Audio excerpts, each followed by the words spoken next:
Good evening, America. I'm Katie Kawada, and this is Ain't America Great Again. If you're new here, this is how it works. Republicans will accuse me of being a Democrat. Democrats will accuse me of being a Republican. And independents will send me an email explaining that they're smarter than both me and both parties. So we're already building a community. This is not a left wing show. This is not a right wing show. This is could everyone please stop bullshitting me for 5 fucking minutes show. Tonight we're talking about politics, money, housing, healthcare, immigration, social media, artificial intelligence, and the fact that apparently every American problem can now be solved by either a tariff, a tax credit, or yelling at somebody on TikTok. None of these things have fixed my cable bill, so I remain skeptical. And before someone clips 14 seconds of tonight's show and says, Katie Kawada destroys Republicans, keep watching. 3 minutes later, it'll be Katie Kawada humiliates Democrats. Perfect. Now both sides can monetize me. I'm Katie Kawada. No one gets a free pass. Let's go. I am a political shit translator. I've decided that politics needs subtitles, not because we can't understand the words, but because we can understand what the words mean. So welcome to the political shit bullshitter translator. Politician says, we are exploring all available options. Translation, we don't know what the fuck we're doing yet. Politician says, I have complete confidence in my colleague. Translation, he's getting fired on Friday. Politician says, I haven't given it any thought. Translation is, we've conducted 3 internal polls and none have come back yet. Politician says the American people don't care about this. Translation is, please stop asking about this. Politician says, let me be perfectly clear. Translation, nothing that follows will be clear. Politician says, I take full responsibility. And translation is, nobody is resigning. My personal favorite, I misspoke. No, sometimes you misspeak. You said Tuesday instead of Thursday. That's misspeaking. You don't accidentally give a 12-minute detailed explanation on something and then announce, oops, mouth malfunction. You said it. Own your shit. I'd respect politicians more if one walked up to the microphone and said, yeah, I said it. It was stupid. Moving on. America would collapse from shock. Now, Republicans and Democrats, let's go shopping. The economy is where political hypocrisy reaches Olympic levels. When your party controls the White House, the president doesn't control prices. When the other party controls it, is look what that bastard did to eggs. Which one is it? Because apparently the Oval Office contains a giant control panel that says milk, gas, eggs, mortgage rates, and underneath, make Costco hot dogs $1.50. Locked. No one touches that one. That's sacred. And here's the reality. Presidents influence the economy. Congress influences it. The Federal Reserve influences it. Businesses influence it. Consumers influence it. The global economy influences it. But that's a terrible campaign commercial. You can't pull the economy as a complex interaction of domestic and international factors on a hat. No one buys that hat.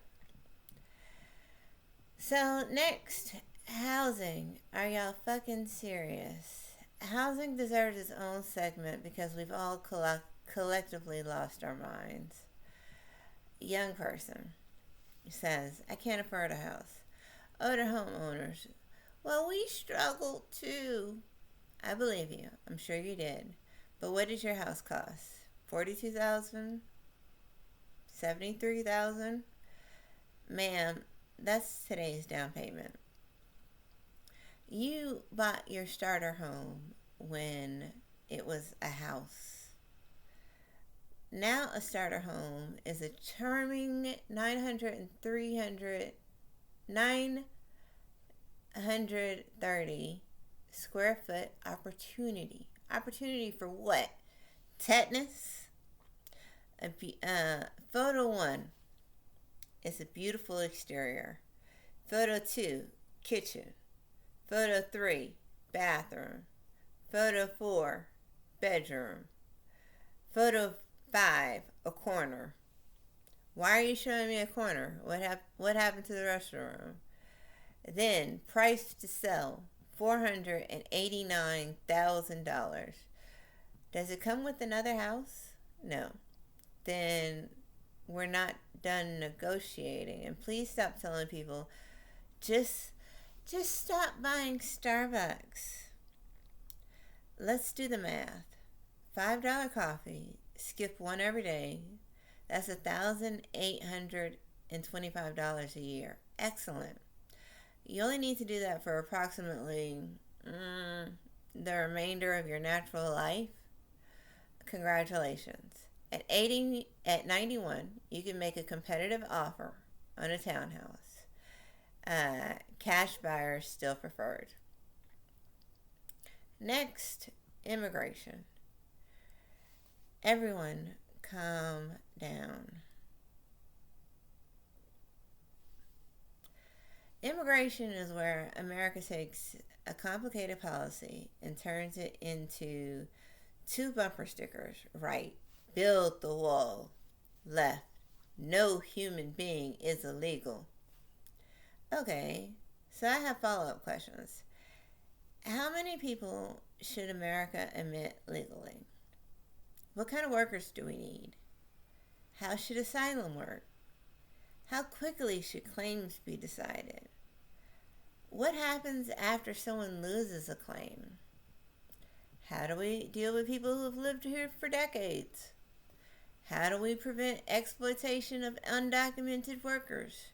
How do we secure the border? How do we treat people humanely while doing it? These are actual policy questions. Unfortunately, none of them fits on a front yard sign.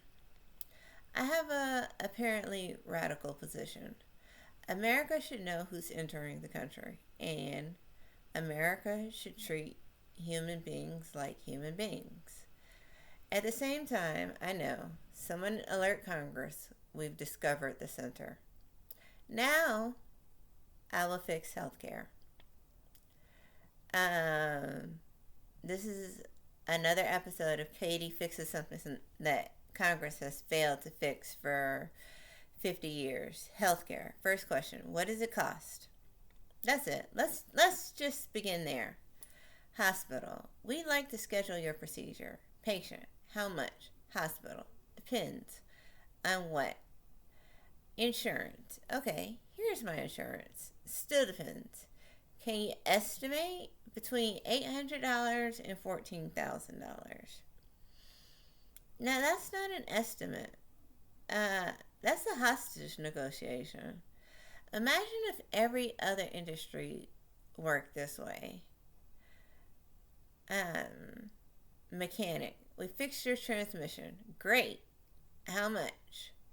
We'll know in approximately 6 weeks. Also, the wrench was out of network.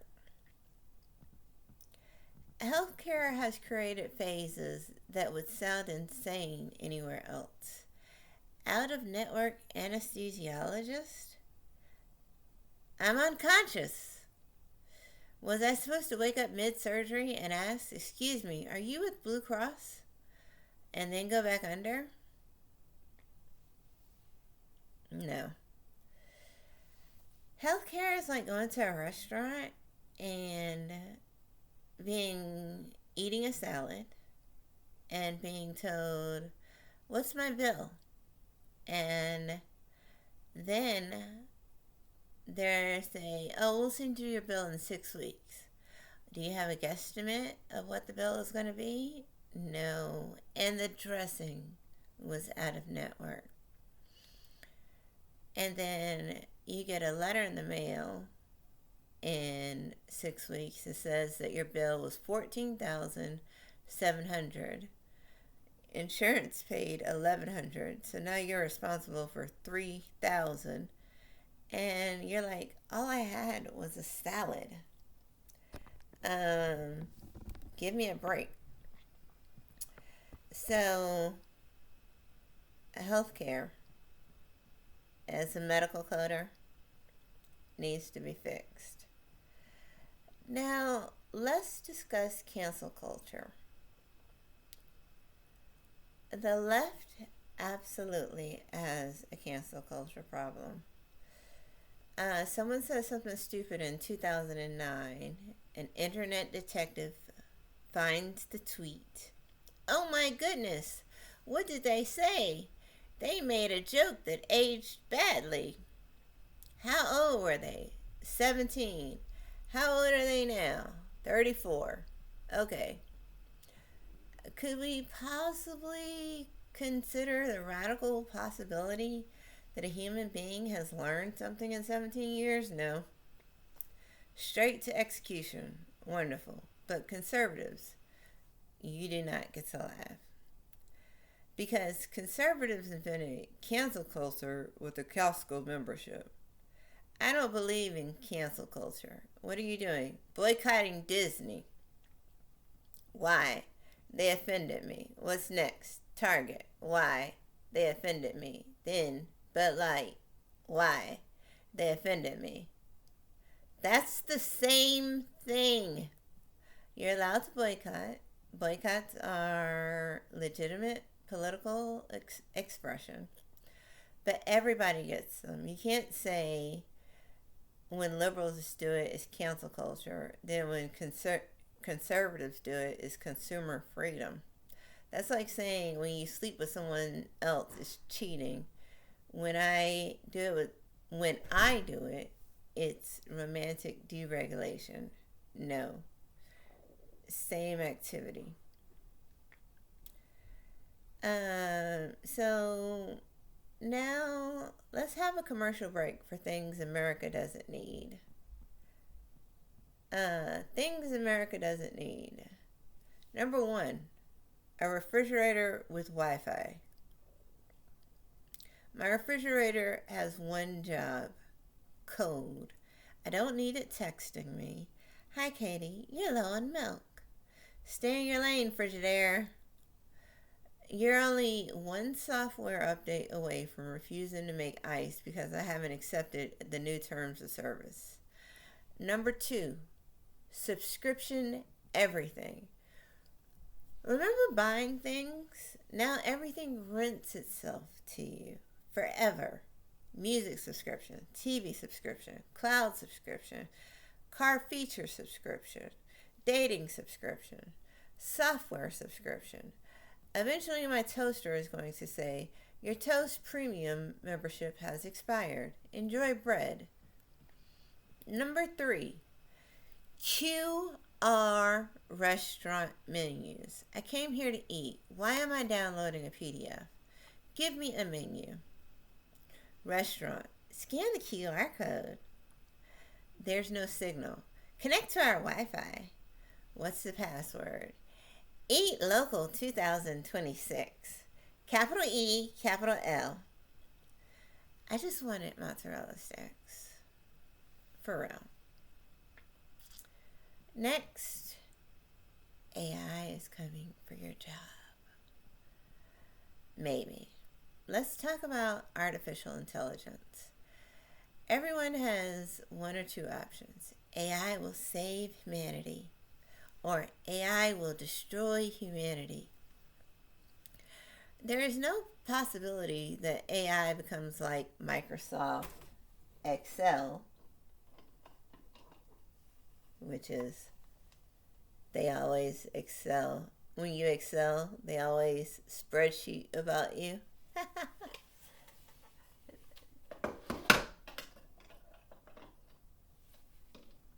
Production delay.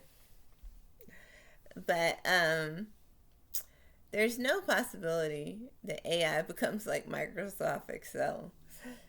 And extremely useful. Occasionally makes you want to throw things at it.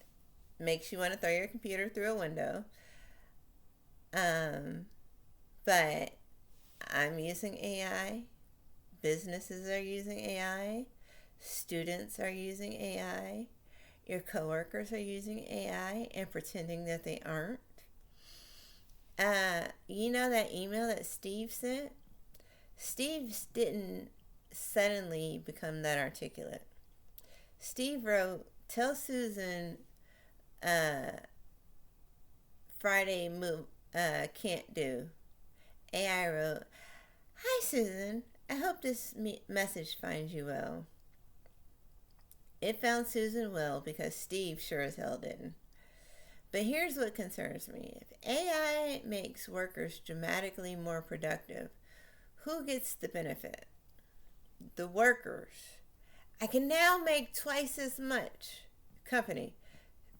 Fantastic. We fired Janet. Worker. Wait.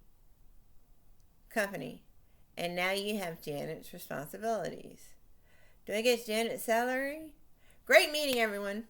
Great meeting, everyone. That's the economic conversation we need to have here. Next. Social media has broken our brains. Social media has convinced America that every person with a phone deserves a national response. Headline: Woman says men shouldn't wear flip-flops. Who is she? Nobody. How many followers? 327. Why am I reading about this? People are furious. Who? Other people with 327 followers. We built an outrage perpetual motion machine. Derek says something stupid. Jessica reacts to Derek. Mike reacts to Jessica's reaction to Derek. A newspaper writes, "The internet is divided." No. 3 unemployed people are arguing. America is not divided. America still doesn't know this conversation exists. Sometimes the correct response to someone saying something stupid online is not podcast, news article, congressional hearing, boycott, petition, GoFundMe, documentary. Sometimes the correct response is, huh? That guy's an idiot. Scroll. Left or right? Rapid fire.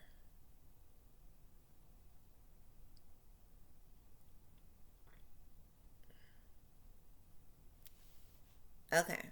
Let's see if we can solve some political arguments quickly. The political argument that I like to solve today is guns. This is the shirt that I was wearing before I put on my Ain't America Great shirt. Messy buns and guns. The left says ban guns. The right says don't touch guns. Well, Katie says I'm not going to solve this in 30 seconds. Next. See? Growth.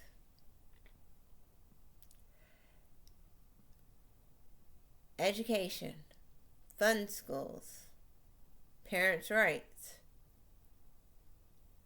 Why does the child apparently have to choose between having a teacher and having parents? Both. Next. Crime. The right says punishment. The left says root causes. Katie says, stop the guy stealing my car. Then figure out why people keep stealing cars. Both. Next.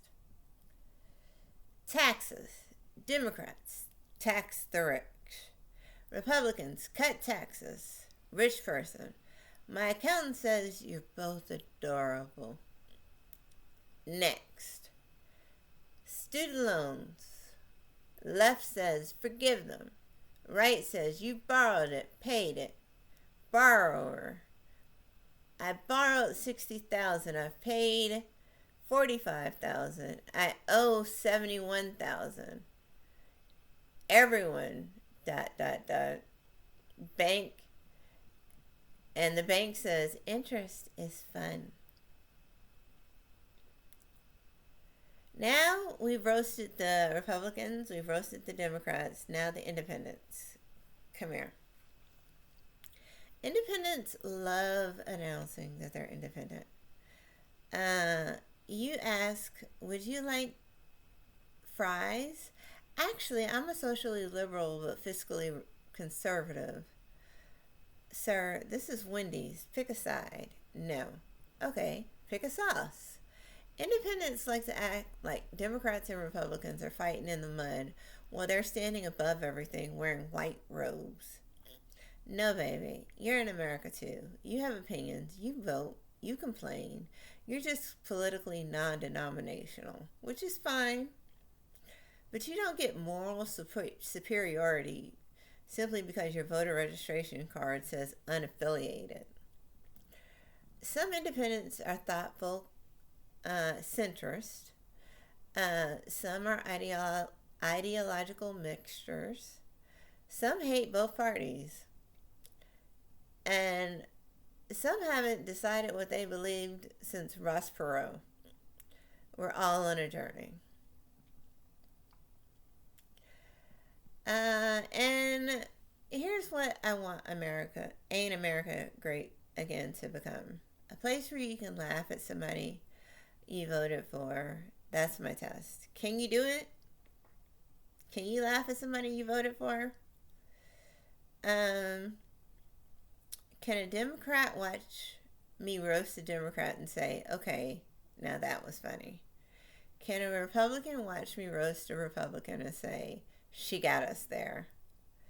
Because if your political identity has become so fragile that a joke about your side feels like a personal attack, politics owns too much of you. Politicians work for us. We're not supposed to be their fan clubs.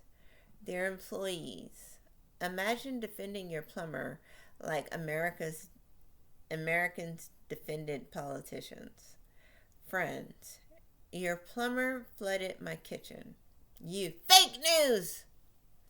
Friend, I'm standing in water. The previous plumber left him with a terrible pipe situation. Your house is underwater, but that's politics.